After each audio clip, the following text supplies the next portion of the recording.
शुक्राचार्य की पुत्री देवयानी की प्रेम कहानी। चलिए आज शुरू करते हैं, जानते हैं कि क्या प्रेम कहानी थी। शुक्राचार्य की पुत्री देवयानी के प्रेम प्रसंग और विवाह की ये कहानी बहुत ही रोचक है। आइए पौराणिक कहानी सुनते हैं। प्राचीन काल में देवताओं और राक्षसों के कई युद्ध हुए। इन युद्धों में कभी देवता जीतते थे, कभी राक्षस जीतते थे। लेकिन एक समय ऐसा आया कि राक्षसों की शक्ति तेजी से बढ़ने लगी। इसका कारण था मृत संजीवनी विद्या। राक्षसों के गुरु शुक्राचार्य को भगवान शिव के आशीर्वाद से मृत संजीवनी विद्या का ज्ञान मिल गया था। अब युद्ध में जो राक्षस मर जाते थे, शुक्राचार्य उन्हें फिर से जीवित कर देते थे। देवताओं के लिए यह बड़ी ही समस्या बन गई थी। क्या उपाय किया जाए? देवताओं के गुरु बृहस्पति भी इस विद्या से अनजान थे। देवगुरु बृहस्पति को एक उपाय सूझा। उन्होंने अपने पुत्र कच्छ से कहा कि वो जाकर के गुरु शुक्राचार्य का शिष्य बन जाए और मृत संजीवनी विद्या सीखने का प्रयास करे। बृहस्पति जानते थे कि यह कार्य इतना आसान नहीं होगा। उन्होंने अपने पुत्र कच्छ से कहा कि अगर वो किसी प्रकार शुक्राचार्य की सुंदर पुत्री देवानी को प्रभावित या आकर्षित कर लेता है तो संभवतः काम आसान हो जाएगा। देवगुरु बृहस्पति जी अपने पुत्र कच्छ से कहा कि वो जाकर गुरु शुक्राचार्य का शिष्य बन जाए और मृत संजीवनी विद्या सीखने का प्रयास करे। बृहस्पति जानते थे कि यह कार्य इतना आसान नहीं होगा। उन्होंने अपने पुत्र कच्छ से कहा कि अगर वह किसी प्रकार शुक्राचार्य की सुंदर पुत्री देवयानी को प्रभावित या आकर्षित कर लेता है तो संभवतः काम आसान हो जाएगा। कच्छ और देवयानी कच्छ जाकर के गुरु शुक्राचार्य का शिष्य बन गया। कच्छ एक तेजस्वी युवक था। देवयानी कच्छ को मन ही मन चाहने लगी, पर यह बात उसने किसी से नहीं कही। इसी बीच राक्षसों को यह बात पता चल गई कि देवताओं के गुरु का पुत्र कच्छ शुक्राचार्य से शिक्षा ले रहा है। राक्षस समझ गए कि कच्छ का उद्देश्य तो मृत संजीवनी विद्या का ज्ञान पाना है। राक्षसों ने निर्णय किया कि कच्छ का जीवित रहना विनाशकारी हो सकता है, अतः वो चुपचाप कच्छ को मारने की योजना बनाने लगे। एक दिन राक्षसों ने कच्छ को पकड़ करके उसका वध कर दिया। देवयानी ने जब यह जाना तो उसने रो रो करके पिता से कच्छ को पुनर्जीवित करने की याचना की। शुक्राचार्य देवयानी का कच्छ के प्रति प्रेम समझ गए। हार करके उन्होंने कच्छ को जीवित कर दिया। इस बात से राक्षस चिढ़ गए। उन्होंने कुछ दिन बाद पुनः कच्छ को मृत्यु के घाट उतार दिया। लेकिन शुक्राचार्य भी क्या करते, पुत्री मोह में उन्हें पुनः कच्छ को जीवित करना पड़ा। अब तो राक्षस क्रोधित ही हो गए। उन्होंने सोचा जो भी हो जाए कच्छ को रास्ते से हटाना ही होगा। उन्होंने तीसरी बार कच्छ को मार डाला। इस बार राक्षसों ने चालाकी की। राक्षसों ने कच्छ को मार करके उसके शरीर को जला दिया और राख को एक पेय में मिला करके अपने गुरु शुक्राचार्य को ही पिला दिया। राक्षसों ने सोचा चलो अब तो छुट्टी हो गई कच्छ की। लेकिन देवयानी ने जब कच्छ को कहीं न पाया तो वह समझ गई कि क्या हुआ। देवयानी ने पुनः अपने पिता शुक्राचार्य से विनती की कि वो कच्छ का पता करें। शुक्राचार्य महान ऋषि थे। उन्होंने अपने तपोबल की शक्ति से कच्छ का आवाहन किया तो उन्हें खुद के पेट से कच्छ की आवाज़ आई। शुक्राचार्य दुविधा में पड़ गए। अगर वो कच्छ को जीवित करते हैं तो वो स्वयं मर जाएंगे, अतः उन्होंने कच्छ की आत्मा को मृत संजीवनी का ज्ञान दे दिया। कच्छ अपने गुरु शुक्राचार्य का पेट फाड़ करके बाहर आ गया और शुक्राचार्य मर गए। कच्छ ने मृत संजीवनी विद्या का प्रयोग किया और गुरु शुक्राचार्य को जीवित कर दिया। देवयानी और कच्छ ने शुक्राचार्य को जीवित करके शिष्य के धर्म को निभाया, अतः शुक्राचार्य ने कच्छ को आशीर्वाद दिया। देवयानी कच्छ को देख करके अत्यंत प्रसन्न हुई और उन्होंने कच्छ से विवाह करने की इच्छा जताई। जवाब में कच्छ ने सत्य का उद्घाटन किया कि यहाँ आने का उसका उद्देश्य मृत संजीवनी विद्या का ज्ञान तो पूरा हो चुका, अब वो वापस देवलोक जा रहा है। इसके साथ ही कच्छ ने यह भी कहा कि चूंकि वो शुक्राचार्य के पेट से निकला है, अतः शुक्राचार्य उसके पिता समान हुए। इस प्रकार देवयानी कच्छ की बहन हुई, इसलिए वो अपनी बहन से शादी कैसे कर सकता है। देवयानी को इस बात को गहरा आघात पहुंचा। क्रोध और शोक में देवयानी ने कच्छ को श्राप दिया कि वो कभी भी मृत संजीवनी विद्या का प्रयोग नहीं कर पाएगा। कच्छ इस बात से चकित रह गया। चिढ़ करके उसने भी देवयानी को श्राप दिया कि वो जिस भी व्यक्ति से विवाह करेगी उसका चरित्र अच्छा नहीं होगा। शर्मिष्ठा और देवयानी कच्छ के चले जाने के बाद देवयानी जीवन व्यतीत करने लगी। एक दिन देवयानी राजकुमारी शर्मिष्ठा के साथ वन में स्नान करने गई। राजकुमारी शर्मिष्ठा असुर राजा वृषपर्वा की पुत्री थी। राजा वृषपर्वा गुरु शुक्राचार्य का बहुत सम्मान करते थे और उन्हें मुख्य सलाहकार नियुक्त किए थे। इसी कारण देवयानी और शर्मिष्ठा में पहचान और दोस्ती थी। जब लड़कियां स्नान कर रही थी तो जोर सी हवा चली, जिससे नदी के बाहर रखे उनके सूखे कपड़े इधर उधर बिखरने लगे। जब देवयानी ने नदी से बाहर आकर के कपड़े पहनी तो गलती से उसने शर्मिष्ठा के वस्त्र पहन लिए। हवा की वजह से सब कपड़े आपस में मिल गए थे, अतः देवयानी से यह भूल हो गई। शर्मिष्ठा ने जब यह देखा कि देवयानी ने उसके वस्त्र पहन लिए तो उसने चिढ़ करके कहा, राजकुमारी के कपड़े पहनने से तुम राजकुमारी नहीं बन जाओगी। तुम्हारे पिता मेरे पिता के सेवक ही हैं, तो तुम भी सेविका ही हो। देवयानी एक अति सुंदर युवती थी। राजकुमारी के वस्त्र पहनने से उसकी सुंदरता और भी बढ़ गई थी। शर्मिष्ठा भी रूपवती थी, पर उसे देवयानी से स्त्रीतत्व भाव बस जलन हुई। स्नान करके लौटते समय गुस्से और जलन से भरी शर्मिष्ठा ने देवयानी को एक सूखे कुएं में धकेल दिया और अपनी दासियों के साथ वापस नगर आ गई। कुआं बहुत गहरा नहीं था, अतः देवयानी बच गई, लेकिन वो उस कुएं से बाहर नहीं निकल पाई। गिरने से लगी चोट से कराहती देवयानी बचाव की गुहार लगाने लगी। संयोगवश उसी जंगल में युवा राजा ययाति शिकार खेल रहे थे। राजा ययाति महान प्रतापी राजा नहुस के पुत्र थे। जब ययाति कुएं के पास गए तो उन्होंने देवयानी को करुण पुकार सुनी।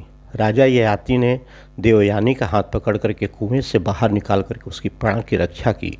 देवयानी और ययाति, राजा ययाति एक सुंदर पुरुष थे। उसके सुंदर व्यक्तित्व से देवयानी प्रभावित होकर के बोली, आपने मेरा हाथ पकड़ ही लिया है तो अब छोड़िए नहीं, आप मुझे पत्नी रूप में स्वीकार कीजिए। ययाति भी देवयानी के रूप यौवन पर मुग्ध थे। जब उन्हें पता चला कि देवयानी गुरु शुक्राचार्य की पुत्री है तो वे असमंजस में पड़ गए। ययाति ने देवयानी से कहा कि यद्यपि वो देवयानी से विवाह करना चाहते हैं, पर गुरु शुक्राचार्य को यह संबंध स्वीकार नहीं होगा, अतः मैं यह विवाह करने में असमर्थ हूँ। यह कहकर के दुखी मन से राजा ययाति ने देवयानी से विदा ली। जीवन में पुनः दूसरी बार देवयानी का तिरस्कार हुआ। अपमान, दुख, शोक के सागर में डूबी देवयानी वहीं कुएं के पास बैठ करके रोने लगी। उधर जब शाम ढले देवयानी जंगल से वापस नहीं आई तो शुक्राचार्य जी को चिंता हुई। शुक्राचार्य देवयानी को खोजने निकले। वन में जब उन्हें देवयानी मिली तो उसकी हालत देख करके उन्हें बहुत दुख हुआ। देवयानी के कपड़े गंदे, शरीर से चोट लगी और सुंदर मुख आंसुओं में डूबा हुआ था। अपनी प्रिय पुत्री की यह दशा देख करके शुक्राचार्य बहुत ही दुखी हुए।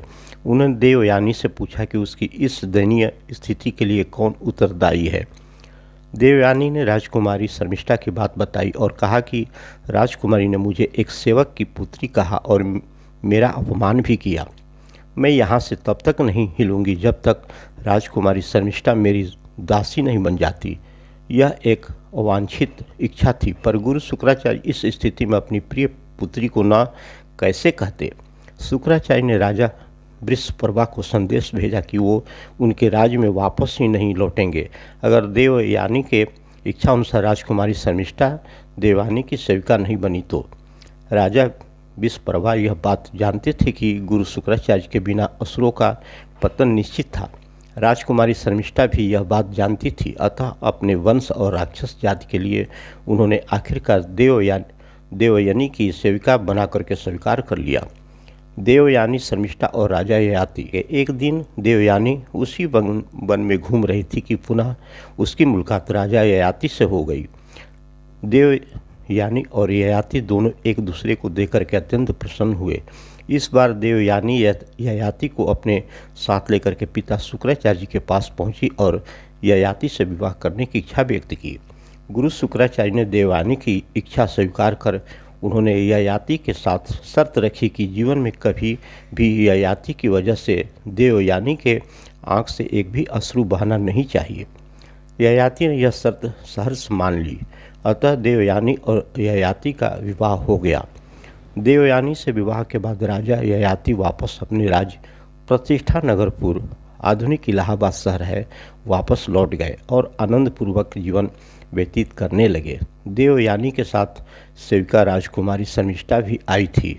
दासी होने के बावजूद चूंकि शर्मिष्ठा एक राजकुमारी थी, अतः उसे भी रहने के लिए एक अच्छा महल दे दिया गया।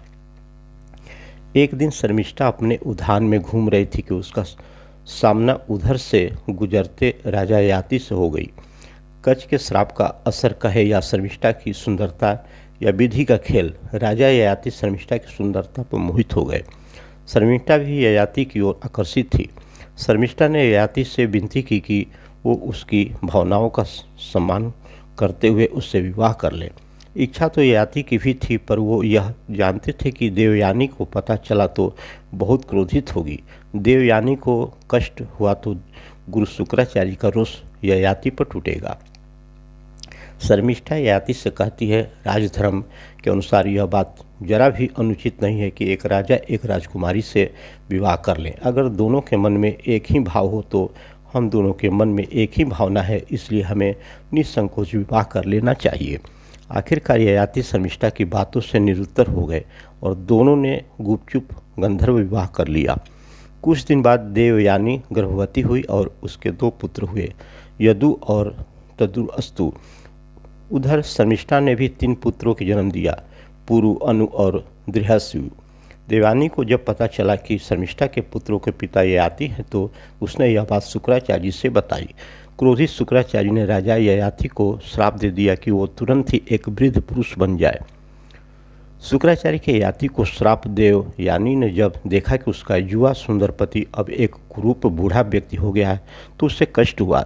देवयानी ने पिता शुक्राचार्य से विनती की कि वो अपना श्राप वापस ले लें। शुक्राचार्य बोले, मेरा श्राप तो वापस नहीं हो सकता।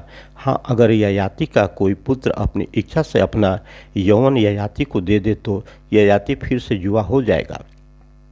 भोग में डूबे ययाति का मन यौवन के आनंद से भरा नहीं था। वो बड़े आत्मविश्वास से अपने बड़े पुत्र यदु के पास गया और यौवन देने की बात कही।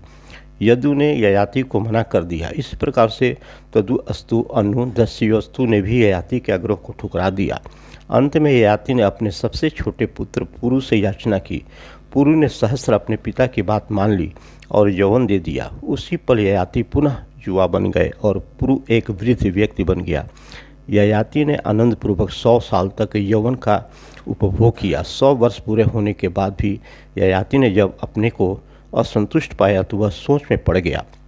उसे समझ आया कि इच्छाओं का कोई अंत नहीं है। लाख मन की कर लो मगर फिर कोई नई इच्छा पैदा हो जाती है। ऐसे कामनाओं के पीछे भागना व्यर्थ है। अतः ययाति ने अपने पुत्र पुरु के पास वापस जाकर के उसे उसका यौवन वापस करने की सोची।